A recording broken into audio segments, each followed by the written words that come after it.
여러분 권투를 좋아하시는지 모르겠는데 헤비급 권투 선수였던 지금 고인이 되셨죠. 무하마드 알리. 알리 아십니까? 예. 그 알리가 원래 그 실력보다는 허풍으로 유명하다고 그래요. 이게 어느 날 이 권투 경기가 벌어지는 곳으로 이 알리가 이제 가고 있던 비행기를 이제 탑승합니다. 그리고 이제 이륙 몇 분 전에 승무원이 좀 비행기와 관련돼서 땅콩 사건도 그렇고 그런 사고가 있는데 이 승무원이 안전벨트를 착용하시라고 이제 이렇게 알립니다. 근데 알리가 화를 버럭 내면서 슈퍼맨에게는 이런 안전벨트 같은 게 필요 없어! 그러면서 딱 큰 소리를 쳤다는 거예요. 그러자 승무원이, 지혜로운 승무원이 대답합니다. 슈퍼맨에게는 비행기도 필요 없습니다. 무슨 이야기인지. 네. 여러분, 우리 그리스도인은 슈퍼맨이 아닙니다. 아십니까? 근데 그렇게 주장해서도 안 되겠죠. 그냥 우리가 항상 우리의 그 현실 속에서 우리가 직면한 그 싸움들을 싸워나갈 때 너무 자만해서는 안 됩니다. 항상 조심해야 되겠죠. 근데 그리스도를 믿고 또 그 믿음 안에 살아가면서 우리 안에서 수많은 싸움들이 있는데 어떤 사람들은 너무 자신만만해요. 그러면서도 그가 충분히 무장되어 있지 않은 모습들을 보게 됩니다. 신앙은 자만해서는 안 됩니다. 항상 깨어 있어야 됩니다. 한번 따라 하십시다. 깨어 있자. 여러분 아십니까? 이런 명절 때가 오면은 신앙적으로 흐트러진다는 거. 그때는 하나님이 다 봐주실 줄 알고 마음을 놓는 경우가 있습니다. 제가 이제 목회를 하면서 어느 순간부터는 이렇게 저는 이제 명절이고 이렇게 그런 때가 오면은 그냥 모든 걸 다 내려놓는 그런 적이 있었습니다. 그러고 나서 그 영성을 다시 끌어올려서 주일을 맞이하려니 굉장히 힘들더라고요. 여러분 신앙 다 까먹고 주일날 오지 마세요. 다음 주일에 해가지고 완전히 바닥을 친 사람처럼 이렇게 폐잔병으로 오시지 마시고 이 명절 기간에도 기도하는 거 멈추지 마시고 하나님과의 교제하는 시간 이런 거 여러분 잃지 말았으면 좋겠습니다. 아멘. 자, 군사들의 특징을 우리가 살펴봤는데요. 지난주에 두 가지였습니다. 하나는 담대함, 또 하나는 헌신함. 우리가 오늘 세 번째 주제는 뭐냐면 한번 따라 하십시다. 절제. 이게 군사된 사람들이 갖추어야 될 조건 가운데 가장 중요한 겁니다. 이 군사가 자기를 통제할 수 없다는 것은 매우 위험한 것입니다. 율법을 보면 가나안 땅을 점령하기 위해서 진군할 때에 이스라엘 군대에게 오늘 주어진 이 본문의 말씀 10절부터 20절까지는 아주 중요한 명령을 내리고 있습니다. 그 명령은 현 세대와 그리고 미래 세대를 다 책임지게 하는 그런 차원에서 그 두 명령인데요. 첫 번째로 현 세대와 관련해서 오늘 10절 보시겠습니다. 10절. 전쟁에 나갔을 때 적군의 성읍에 도착해서 제일 먼저 해야 할 일이 뭐냐? 10절입니다. 우리 한번 10절 다시 한번 같이 읽어보겠습니다. 시작. 그 성읍에 먼저 해야 될 일이 뭐라고요? 화평을 선언하라.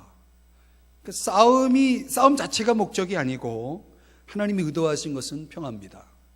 근데 그 평화를 이루기 위해서 조건들이 필요한 건데 그래서 싸우는 겁니다. 12절에 보면은 그 제안에 저항할 때만 그 성읍을 에워싸고 공격할 것에 대해서 명령하고 있습니다.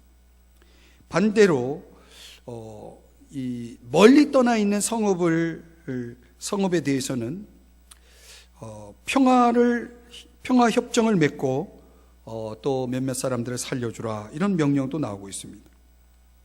그러니까 이스라엘이 전쟁하는 목적이 뭐냐면 이 세상에 존재하는 전쟁의 목적은 이기적인 확장에 있습니다. 내가 좀 더 크기 위해서 전쟁을 치릅니다. 그런 목적에 의해서 이루어진 전쟁들이 지금 현대 전쟁 가운데 보면은 그런 전쟁들이 많습니다. 다 거기 정치적인 이유가 있는 거죠. 경제적인 이유, 정치적인 이유가 깔려 있는 경우가 많이 있습니다. 그런데 성경에 나오는 전쟁의 목적은 정당한 방어를 위한 것입니다. 방어를 위한 전쟁. 그래서 싸우기를 원하지 않는 자들에게는 평화롭게 그 땅을 이제 정복해 나가되, 위협적인 적에 대해서는 싸워서 그 적을 물리쳐야 될 것을 또 말씀하고 있고요.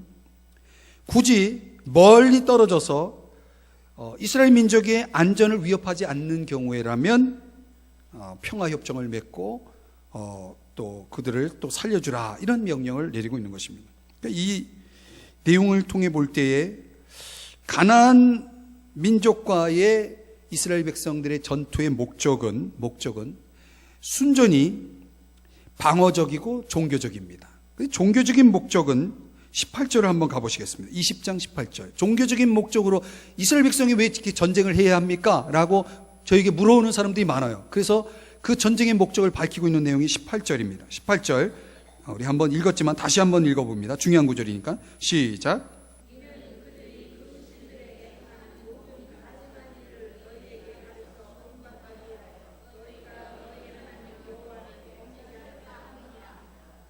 그러니까 왜 전쟁을 해야 합니까? 전쟁하는 목적이 뭡니까? 범죄하게 할까? 그러니까 저 적들이 이스라엘 백성들에게 있어서는 어떤 면에서 위협적이냐면 하나님께 범죄하도록 영향을 준다는 것이죠. 그러니까 하나님이 싸워야 할 것이라고 규명한 적들의 정체가 뭐냐면 내 신앙, 종교적 신앙을 위협하고 나로 하여금 하나님께 자꾸 죄짓게 만드는 것들에 대해서는 싸워야 된다라고 말하고 있는 것입니다. 엉뚱한 것과 싸우지 말고요. 두 번째, 지금 이런 의미들을, 영적인 의미들을 제가 조금 이따가 또 한번 설명할 겁니다. 두 번째는 미래 세대를 위해서 하나님 명령하신 건 뭐냐면 19절입니다.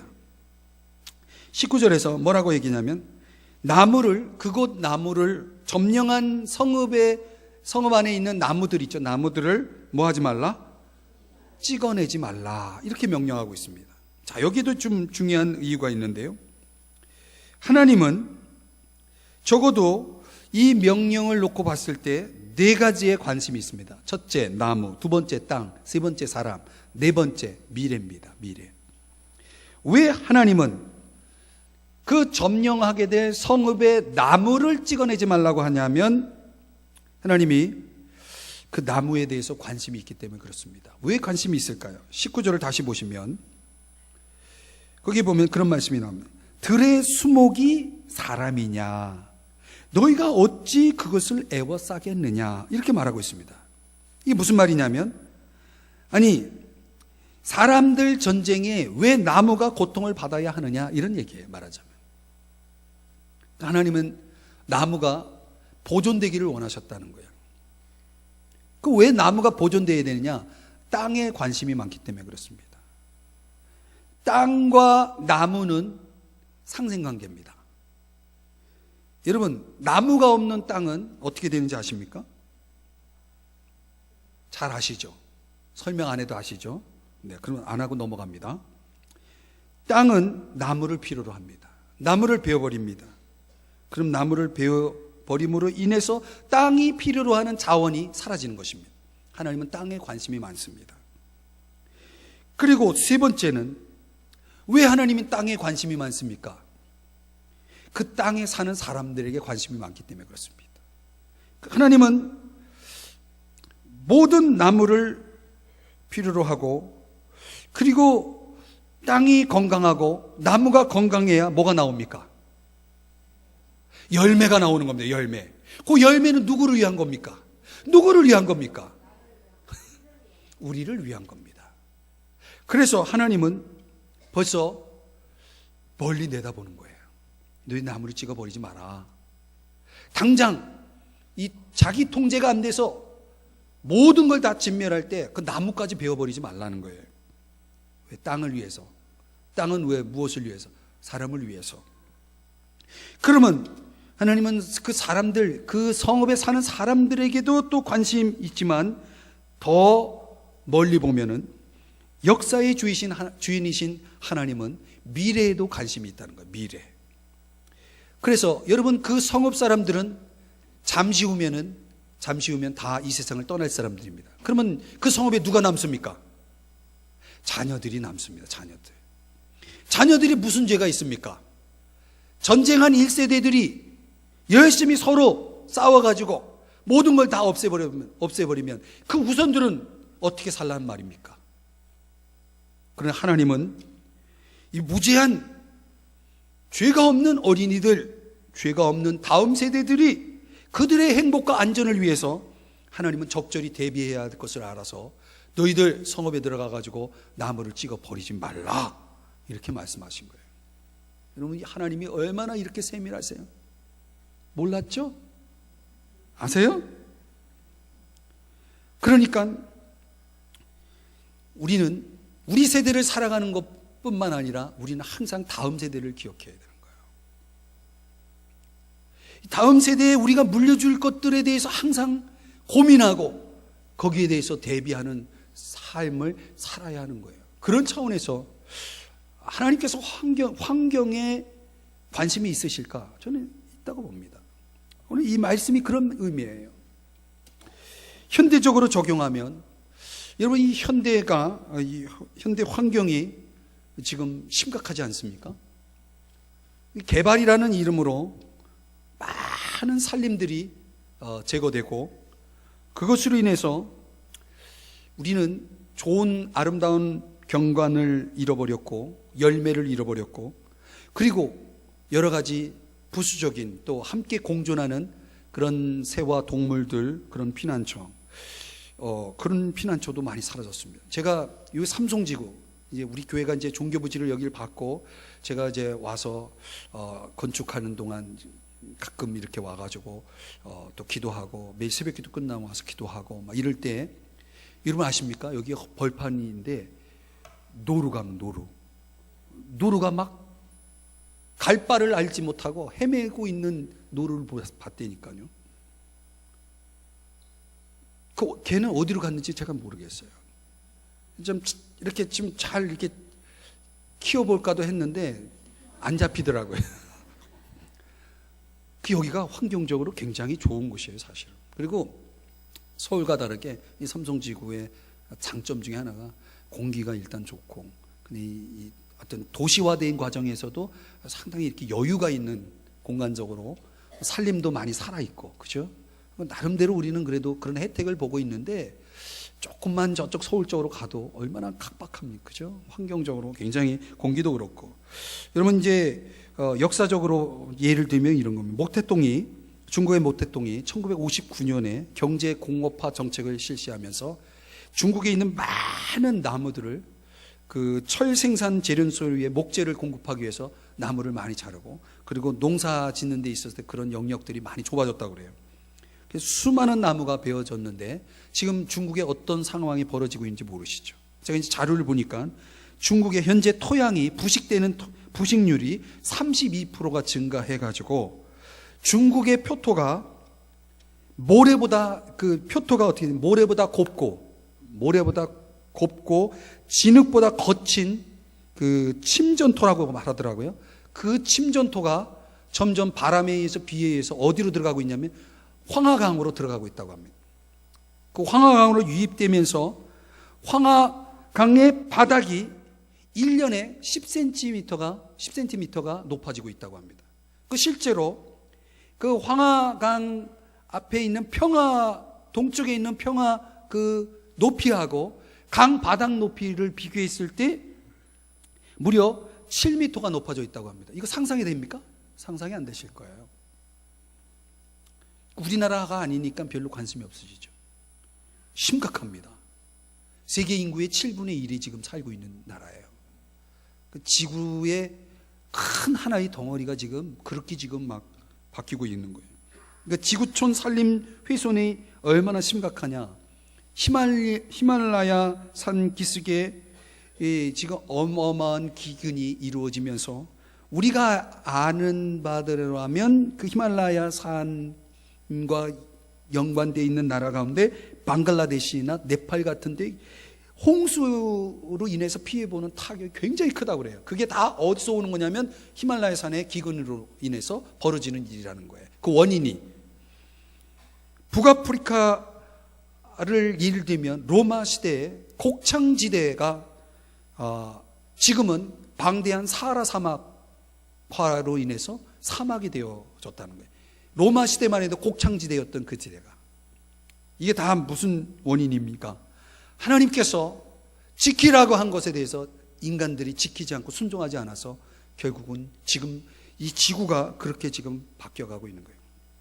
이 오존 효과라고 말하는, 소위 말하는 하나님께서 우리 인간이 유익을 위해서 지키라고 하는 선을 인간이 욕심에 의해서 절제가 되지 않고 넘어섬으로 인해서 결과적으로는 그런 일들이 이 지구촌에서 벌어지고 있는 것입니다. 이 문제가 우리는 지금 어떻게 견뎌낼지 모르지만 우리의 다음 세대로 가면 이건 대단히 심각한 문제가 되는 거예요. 그래서 설교하다가 무슨 자연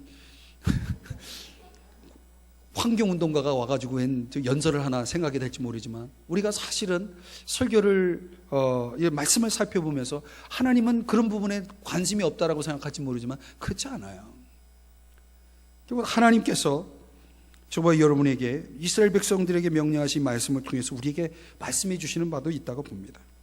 자, 이것은 문자적인 차원에서 우리가 그것을 현대적으로 적용할 때 생각할 수 있는 내용들입니다.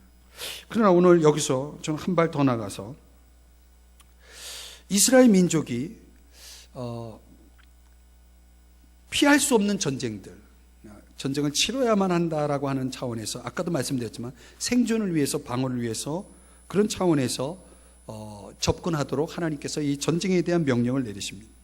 우리가 잘 아는 대로 히브리 민족은 사방이 이 애굽 아수르 바벨론이라는 강대국에 둘러싸여서 우리나라처럼 주변 강대국에 의해서 많은 고통을 당한 우리 민족처럼 말이죠. 이스라엘 민족도 그런 일들을 계속 역사적으로 겪어왔습니다. 그러면서 주변 사람들이, 즉 애굽이나 아수르나 바벨론이 이스라엘을 공격해 오면 그렇게 잔인하게 다 제거하고 나무도 치고 황폐화시키고 인간을 죽이고 이런 일들이 벌어지는 거예요. 그래서 하나님께서 그걸 다 보는 거예요. 누가? 이스라엘 백성들이 애굽이 하는 짓을, 바벨론, 아수르가 하는 짓을 다 봤어요. 그러면 이스라엘 백성들도 그거 본대로 할 거 아닙니까? 그러니까 하나님이 너희들은 주변국들이 하는 것처럼 하지 마라고 말씀하시는 거예요. 이게 참 중요한 겁니다. 하나님의 창조 세계에 반항하는 이 피조물들, 하나님이 보실 때는 인간밖에 없다는 거예요. 자연을 보십시오. 하나님의 순리적 명령을 거스르나 자연은 거스르지 않습니다. 자연은 배반하지 않습니다. 자연은 언제나 창조주 하나님께 순종합니다. 유독 피조물 가운데 만물의 영장이라고 하는 인간만이 하나님의 명령을 거스릅니다. 하나님은 그 선택된 이스라엘 민족을 택하셔서 너희들만은 저 열방이, 저 모든 세계 민족이 다 그렇게 해도 너희들만은 내 명령을 따라서 순종하라, 이렇게 말씀을 하고 있는 것입니다. 순종하시기를 바랍니다. 그래서 이것을 신약의 관점에서 적용해 보면 이제 신약으로 와서 이 본문을 해석하려고 합니다. 로마서 8장 13절의 말씀에 보면 이런 말씀이 나옵니다. 제가 읽어드릴게요. 너희가 육신대로 살면 반드시 죽을 것이로되 영으로서 몸의 행실을 죽이면 살리니. 이것을 가리켜서 우리는 내적인 싸움이다, 내적인 전투다, 이렇게 얘기합니다. 섹스피어가 리처드 왕의 3세의 독백을 이렇게 소개합니다. 내 양심에는 수천 개의 혀가 있습니다. 그리고 그 각각의 혀에는 여러 개의 꼬리가 달려 있습니다. 그리고 그 각각의 꼬리가 나를 범죄자라고 비난하고 있습니다. 자, 이 리처드 왕 3세의 이 독백의 이야기가 무엇을 얘기하는지 아시겠죠? 오늘 우리 안에 내면의 혀들은 지금도 우리가 알고 있는 것들을 우리에게 계속 확인시켜 주면서 저와 여러분 안에서 거세게 우리를 공격해 오고 있습니다.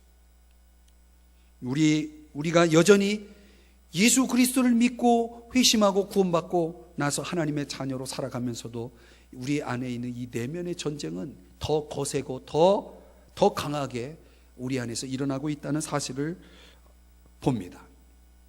하나님께서 아주 오래전에 이스라엘 백성들에게 모세를 통해서 하나님이 경고한 것처럼 적을 진멸하라고 말씀하신 것처럼 오늘 우리는 이 싸움을 싸워야 하는 것입니다. 오늘 이 성경 신명기 20장에 소개되고 있는 이 전쟁을 우리도 치러야 한다는 것입니다. 그런데 그 전쟁은 외적으로 일어나는 전쟁이 아니고 내 안에서 일어나는 전쟁이라고 성경이 말씀하고 있는 거예요. 그러면 이 전쟁을 위해서 저와 여러분에게 세 가지가 필요하다는 거예요. 첫째, 용기가 필요하다는 거예요.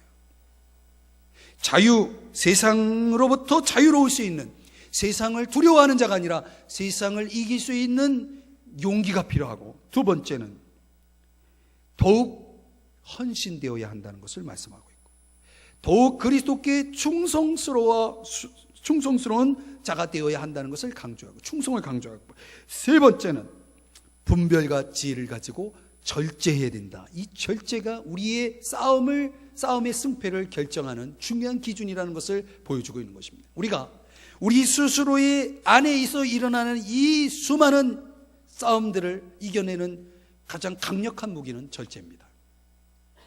사람들은 절제를 하는 것을 굉장히 힘들어합니다. 하고 싶은 대로 하기를 원합니다. 우리 그리스도인들은 얼만큼 자기를 절제하고 그리스도께 복종시키느냐에 따라서 그 싸움의 결과가 나타나는 것입니다. 여러분은 승리하시기를 바랍니다. 1977년 프랑스 귀족으로 이름이 바이런 리차드 드아르시, 이름이 좀 깁니다. 그냥 리차드라고 할게요. 이분이 목숨을 잃었습니다. 왜 잃었냐면 자신이 키우던 2살 된 애완동물에게 물려 죽은 겁니다. 그 애완동물은 사자입니다. 사자. 2살 된 애완동물에 얼마 전 사육사가 죽는 일이 있었죠. 자기 집에서 키우던 애완동물한테 물려 죽은 겁니다. 이 리차드가 사자가 태어나자마자 그가 자기 집에서 그 사자를 길렀어요. 집에서 막 기르니까 그 들에서 저 자유롭게 들판에서 그 밀림의 왕자로 군림할 수 있는 그런 사자가 아니고 아주 온순한 그런 강아지처럼 말이죠. 잘 자랐습니다. 그 목숨을 잃던 날 밤 주인이 이 리차드가 사자가 늘 잠을 자던 욕실로 그 사자를 밀어넣으려고 할 때 갑자기 돌연 주인을 핥히면서 공격해가지고 결국 목숨을 잃은 것입니다. 여러분, 죄도 마찬가지입니다. 우리 그리스도인들의 삶 속에서 죄를 애완동물처럼 여기서는 안 됩니다. 원래 죄라는 것은 작은 것으로 시작됩니다. 이 작은 것이 귀엽습니다. 예쁩니다. 보기 좋습니다. 그런데 조금씩 자라면서 이 죄가 본색을 드러날 때가 오는 것입니다. 여러분 아십니까? 사자는 사자입니다. 그래서 그 리차드가 길들여지지 않은 사자에 의해서, 애완동물이니까 길들여졌다고 생각했죠. 천만의 말씀이에요. 동물원에 있는 동물들이 길들여져 있습니까? 아닙니다. 그 동물이 가지고 있는 이 본성이 어디 갑니까? 길들여질 수 없는 겁니다. 마찬가지로 죄는 길들여지지 않는 것입니다. 처음에는 내가 할 수도 있고 안 할 수도 있고 거부할 수도 있고 할 수도 있고 죄는 그렇게 약해 보입니다. 그런데 어느 순간 그 죄는 조만간 나를 공격해 올 것이고 결국은 내가 키운 그 죄에 의해서 끔찍한 해를 당하게 될 것입니다. 그래서 성경은 왜 이스라엘 역사 속에 그들의 적들에 대해서 하나님이 원하시는, 하나님이 말씀하신 대로 진멸하라, 적을 진멸할 것에 대해서 왜 이렇게 어떻게 보면 잔인할 정도로 하나님 앞에 하나님께서 이렇게 강하게 말씀하시느냐? 우리에게 이런 교훈을 던져주고 있는 거예요. 죄를 안전하게 다룰 수 있는 유일한 방법은 죄를 보자마자 죽이는 겁니다. 그걸 키우면 안 됩니다. 죄를 보자마자 어떻게 해요? 죽여야 되는 겁니다. 한번 옆 사람에게 그렇게 말씀해 주세요. 죄는 보자마자 죽이랍니다. 시작.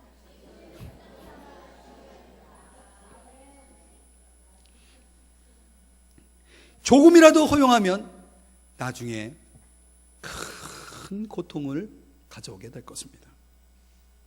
말씀을 정리해 볼게요. 오늘 우리가 이제 구약을 해석해 나갈 때 이거를 문자에 메워버리면 안 됩니다. 성경의 율법이